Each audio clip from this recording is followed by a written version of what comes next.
ఏడాదికి 24 ఏకాదశులు వస్తాయి. సూర్యుడు ఉత్తరాయణానికి మారే ముందు వచ్చే ధనుర్మాస శుద్ధ ఏకాదశినే వైకుంఠ ఏకాదశి లేదా ముక్కోటి ఏకాదశి అంటారు. సూర్యుడు ధనస్సులోకి ప్రవేశించిన అనంతరం మకర సంక్రమణం వరకు జరిగే మార్గం మధ్య ముక్కోటి ఏకాదశి వస్తుంది.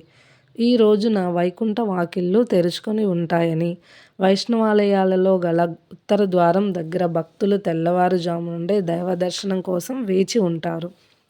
ఈరోజు మహావిష్ణువు గరుడ వాహనదారుడై 3 కోట్ల దేవతలతో భూలోకానికి దిగివచ్చి భక్తులకు దర్శనమిస్తాడు.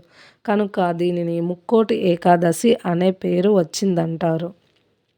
ఈరోజు ఏకాదశి ఒక్క ఏకాదశి 3 కోట్ల ఏకాదశులతో సమానమైన పవిత్రతను సంతరించుకున్నందువల్ల దీనిని ముక్కోటి ఏకాదశి అంటారని కూడా చెబుతారు.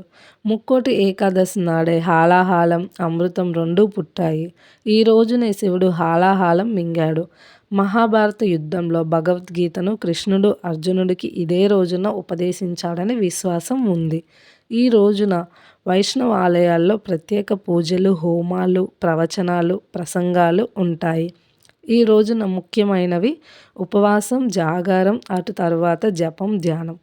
విష్ణు పురాణం ప్రకారం 2 రాక్షసులు తనకు వ్యతిరేకంగా ఉన్న మహావిష్ణువు వారి కోసం తన వైకుంఠ ద్వారాలను తెరిచాడట. తన కథ విని వైకుంఠ ద్వారం గుండా వస్తున్న విష్ణు స్వరూపాన్ని చూసిన వారికి వైకుంఠం ప్రవేశం కల్పించాలని వారు కోరారు. అందుచేతనే ఆ రోజున వైకుంఠ ద్వారాన్ని తలపించే విధంగా వైష్ణవాలయాల్లో ద్వారాలను ఏర్పాటు చేస్తారు. మామూలు రోజుల్లో దేవాలయం ఉత్తర ద్వారాలు మూసి ఉంచుతారు. కానీ ఈరోజు భక్తులు ఆ ఉత్తర ద్వారం గుండా వెళ్ళి దర్శనం చేసుకుంటారు. తిరుపతిలో కూడా ఈ రోజున వైకుంఠ ద్వారం పేరిట ఉన్న ప్రత్యేక ద్వారాన్ని తెరిచి ఉంచుతారు. పద్మపురాణం ప్రకారం విష్ణువు నుంచి ఉద్భవించిన శక్తి ముర అనే రాక్షసుడిని సంహరించి రోజు వైకుంఠ ఏకాదశి. పద్మపురాణం ప్రకారం విష్ణువు నుంచి ఉద్భవించిన శక్తి ముర అనే రాక్షసుడిని సంహరించిన రోజు వైకుంఠ ఏకాదశి.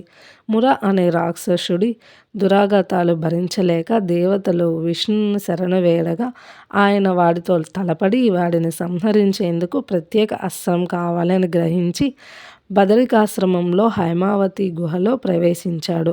అక్కడ విశ్రమిస్తున్న విష్ణువును ముర సంహరించేందుకు ప్రయత్నించగా ఆయన నుంచి ఒక శక్తి ఉద్భవించి తన కంటి చూపుతో మురను కాల్చివేసింది.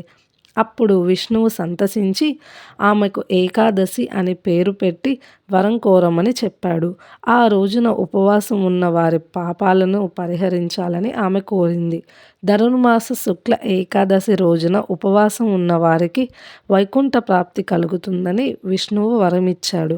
వైకుంఠ ఏకాదశి రోజున ముర బియ్యంలో దాక్కుంటాడని, అందుకే బియ్యంతో చేసిన ఏ పదార్థం తినకుండా ఉండాలని అంటారు.